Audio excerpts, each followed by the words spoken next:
챔피언스리그 리그 페이지 4라운드. 토트넘 호스퍼 대 코펜하겐의 경기가 끝난 지 이미 몇 시간이 지났지만 런던 시내의 펍과 팬들의 소셜미디어 피드는 꺼질 줄 몰랐다.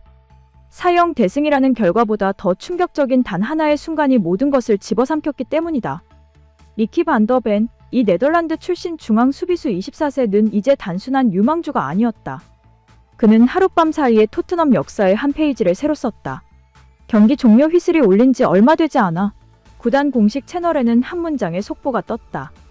미키 반더 벤, 코펜하겐전 67.7m 단독 돌파 득점. 챔피언스리그 역사상 최장 드리블 골기록 경신. 그 순간 런던의 심장부는 다시 한번 스퍼스 매직이라는 단어가 진부하게 느껴질 정도의 경이로움으로 들끓었다. 경기는 완벽했다. 브레넌 존슨의 선제골, 윌손 오도베르의 추가골, 그리고 이후 터진 두 골의 폭발력은 토트넘의 현재를 웅변하는 듯했다. 특히 후반 19분 반더 벤의 골은 이 경기의 서사를 완전히 바꿔놓았다. 상대팀의 역습이 잦아들던 시점, 토트넘의 페널티 박스 안쪽 깊숙한 곳에서 공이 발데스에게 향했다. 코펜하겐의 미드필더가 압박했지만 발데스는 침착하게 반더 벤에게 연결했다. 그리고 역사가 시작되었다. 수비수였던 미키 반더 벤은 마치 100m 달리기 선수처럼 폭발적인 가속을 붙였다. 그의 첫 번째 스텝은 이미 코펜하겐 미드필더진의 예상을 빗나가게 했다. 공을 몰고 30m를 나아갔을 때 그는 이미 상대 진영 절반을 넘어선 상태였다. 그의 곁을 따라잡으려던 수비수 둘은 시도조차 제대로 하지 못했다. 그의 속도는 압도적이었다.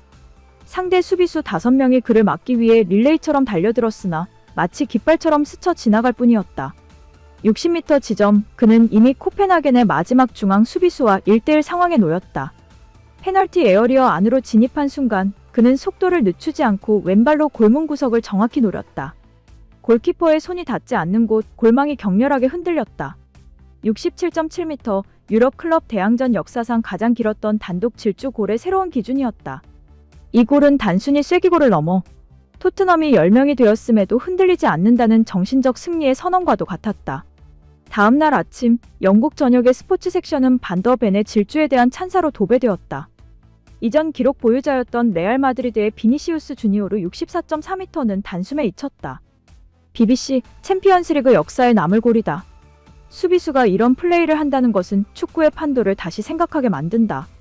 그의 파워와 지구력은 경이롭다. 풋볼 런던, 반더 벤의 질주는 전설적인 장면을 자동 소환했다. 우리는 지금 토트넘의 역사에서 가장 위대한 원더골들과 이 장면을 나란히 놓고 비교하고 있다.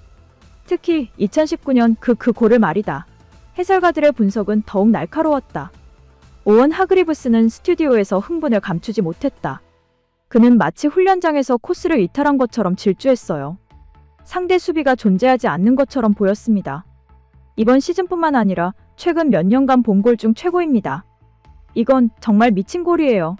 이 모든 폭발적인 반응의 중심에는 언제나 그렇듯 손흥민 33세, LAFC의 그림자가 있었다. 토트넘 구단은 재치 있는 비교를 멈추지 않았다. 공식 SNS 채널에는 반더 벤의 67.7m 질주와 손흥민의 72.3m 질주 장면이 나란히 편집된 영상이 올라왔다. 그리고 그 아래에는 장난스러운 캡션이 달렸다. 거의 똑같은 장면이다. 그냥 지금 반더 벤에게 푸스카스상을 줘야 하는 거 아닌가?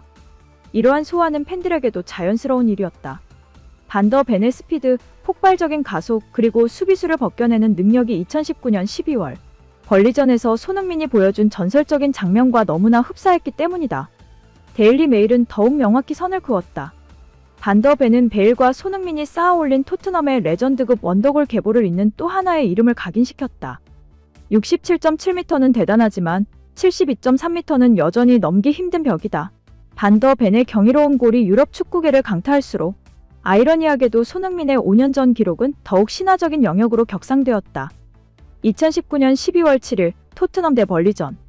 그날 손흥민이 보여준 골은 단순한 득점이 아니었다. 그것은 완벽한 예술 작품이자 물리 법칙에 도전하는 듯한 인간의 한계 실험이었다. 당시 손흥민은 자신의 페널티 박스 근처에서 공을 잡았다. 이후 그는 72.3m를 폭풍처럼 내달렸다. 그가 제친 수비수의 숫자는 공식적으로 6명이었다. 압박하던 상대팀 선수들, 수비 라인을 구축하던 벌리의 필사적인 태클 시도들이 모두 손흥민의 속도 앞에서 무의미하게 쓰러져 갔다. 그 골은 최종적으로 2020년 FIFA 푸스카스상을 수상하며 전 세계 축구 팬들의 뇌리에 깊이 새겨졌다. 72.3m 질주골은 손흥민 입고로 월드클래스라는 공식을 확립시킨 상징이었다. 이제 미키 반 더 벤이 67.7m를 질주하며 챔피언스리그 기록을 세웠다. 3.6m 차이, 수치상으로는 근접했지만 그 3.6m의 차이는 단순한 거리가 아니었다. 그것은 상황의 난이도, 수비의 질, 그리고 전술적 맥락이라는 세 가지 변수가 만들어낸 간극이었다. 반 더 벤의 골은 코펜하겐이라는 강팀이 상대한 챔피언스리그 그룹 스테이지 경기였다. 토트넘은 10명이 뛰고 있었고 심리적 압박감이 매우 컸다.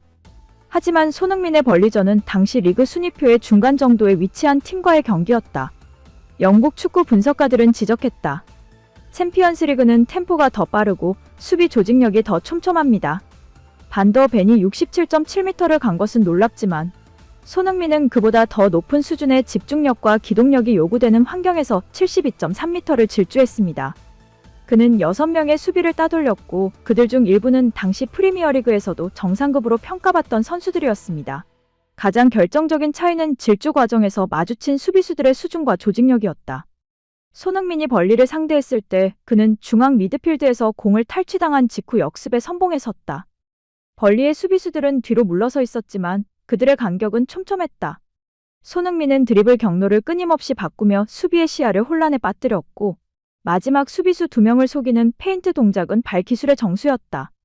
반 더 벤은 수비수 5명을 제쳤지만 그 과정에서 많은 부분이 순수한 물리적 속도에 의존했다. 그의 스피드가 워낙 빨랐기 때문에 코펜하겐 수비수들은 반응할 틈조차 없었다. 그들의 조직적인 태클 시도가 없었다기보다는 애초에 그 시도가 발현되기 전에 반 더 벤이 격파하고 들어간 것에 가까웠다. 하지만 손흥민의 기록은 그 모든 움직임의 기술과 예측이 완벽하게 결합된 결과였다. 축구에서 기록은 숫자로만 측정되지 않는다. 그것이 대중에게 얼마나 강렬하게 각인되었느냐가 중요하다. 손흥민의 72.3m 골은 푸스카스상을 통해 전 세계 수억 명의 시청자에게 경이로움이라는 형용사 없이 설명할 수 없는 감동을 선사했다. 반 더 벤의 골은 역대 최장 드리블 골이라는 기술적 타이틀을 얻었지만 손흥민의 골은 축구의 예술로 자리 잡았다. 이 심리적 장벽은 단순한 3.6m의 차이보다 더 강력했다. 이 모든 논란이 뜨거워질 무렵 주인공 중 한 명이었던 손흥민의 반응이 공개되었다. 그는 현재 미국 메이저리그 사커 MLS에서 LAFC 소속으로 시즌을 마무리하고 있었다. 토트넘 공식 SNS에 반 더 벤의 하이라이트와 함께 이제 미키에게 푸스카스상을 줘야 한다는 농담 섞인 게시물이 올라왔을 때 손흥민은 캘리포니아의 늦은 저녁 휴대폰을 들여다보고 있었다. 그는 잠시 멈칫했다. 팀 동료이자 수비진의 젊은 심장이 이뤄낸 위대한 업적이었다. 손흥민은 라이벌 의식보다는 깊은 동지애를 느꼈다. 자신의 기록이 깨지지 않았다는 사실을 안도하기보다는 토트넘이라는 클럽에서 또 한 번의 전설적인 장면이 탄생했다는 사실의 기쁨을 느꼈다. 그가 남긴 댓글은 간결했지만 모든 것을 담고 있었다. 와우, 그냥 와우, just 와우. 이후 가진 짧은 인터뷰에서 LAFC의 미디어팀은 그에게 이 장면에 대한 질문을 던졌다. 손흥민 선수, 반 더 벤의 골에 대한 소감을 한마디로 표현해 주신다면요? 손흥민은 미소를 지었다. 리키는 믿을 수 없는 선수예요. 우리 팀에서 뛰는 것을 보면 항상 놀라움을 금칠 수 없죠. 그 속도, 그 대담함.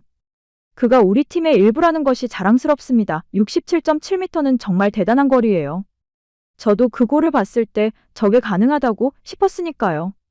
아마 미키는 그 순간 모든 것을 잊고 오직 골문만 봤을 겁니다. 저도 예전에 그랬거든요. 그는 자신의 72.3m 기록에 대한 질문에는 의도적으로 말을 아꼈다. 기록은 깨지기 위해 존재한다고들 하지만 어떤 기록은 시간을 초월하죠. 중요한 건 팀이 이겼고 우리 팀의 선수들이 축구 팬들에게 즐거움을 주었다는 사실입니다. 미키의 골은 그 자체로 박수를 받아 마땅합니다. 그리고 4.6m 차이요? 글쎄요, 4.6m는 생각보다 꽤 먼 거리랍니다. 손흥민의 이 반응은 영국 언론이 만들어낸 72.3m vs 67.7m의 비교 구도에 기름을 붓는 동시에 선배로서 후배를 인정하는 넉넉한 태도로 비춰졌다. 결국 이 사건은 2025년 축구계의 가장 흥미로운 논쟁거리가 되었다. 미키 반 더 벤의 67.7m 골은 챔피언스리그 역사를 새로 썼다. 하지만 손흥민의 72.3m 골은 여전히 넘을 수 없는 벽으로 군림하고 있었다. 왜 사람들은 손흥민의 기록이 절대 안 깨질 것 같다고 말할까? 첫째, 드리블러의 정체성, 반더벤은 수비수다. 수비수가 이 정도의 거리와 파워를 보여준 것은 경이롭지만 공격수로서, 특히 월드클래스 측면 공격수로서 손흥민이 보여준 것은 자신의 영역에서의 극한을 보여준 것이다. 팬들은 공격수가 보여줄 수 있는 기술적 완성도와 득점의 결합을 손흥민의 골에서 보았다. 둘째, 기술 대 속도의 비교, 반더벤의 골은 순수한 속도와 피지컬의 우위가 압도적이었다면 손흥민의 골은 속도 외에도 폭발적인 방향 전환, 상대 수비수를 예측하고 무력화시키는 영리한 움직임이 결합된 기술적 승리였다. 현대 축구에서 기술적 우위는 순수한 피지컬 우위보다 더 오래 기억되는 경향이 있다. 셋째, 시대를 관통하는 영향력. 2019년의 그 골은 손흥민이 아시아 축구의 아이콘으로서 세계 무대에서 어떻게 성공할 수 있는지를 보여주는 이정표였다.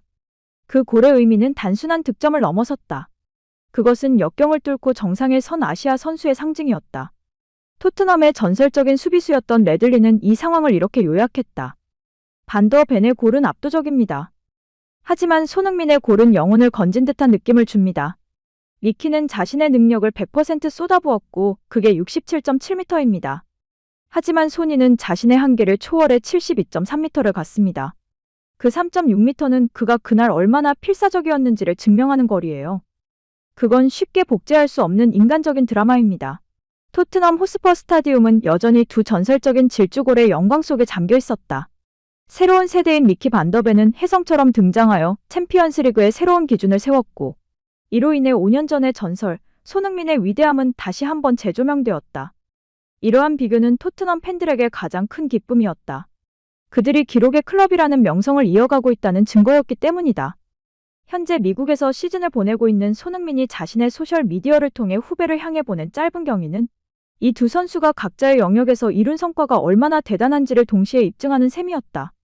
토트넘의 미래는 미키 반더벤의 폭발적인 질주에 달려 있었고 그들이 잊지 말아야 할 영광의 순간은 손흥민이 남긴 72.3m의 신화에 의해 영원히 빛나고 있었다. 런던의 밤하늘 아래 67.7m의 새로운 별이 떠올랐지만 72.3m의 태양은 여전히 지지 않고 있었다. 그리고 축구 팬들은 그 두 개의 거리가 만들어낸 환상적인 조화 속에서 잠 못 이루는 밤을 보냈다.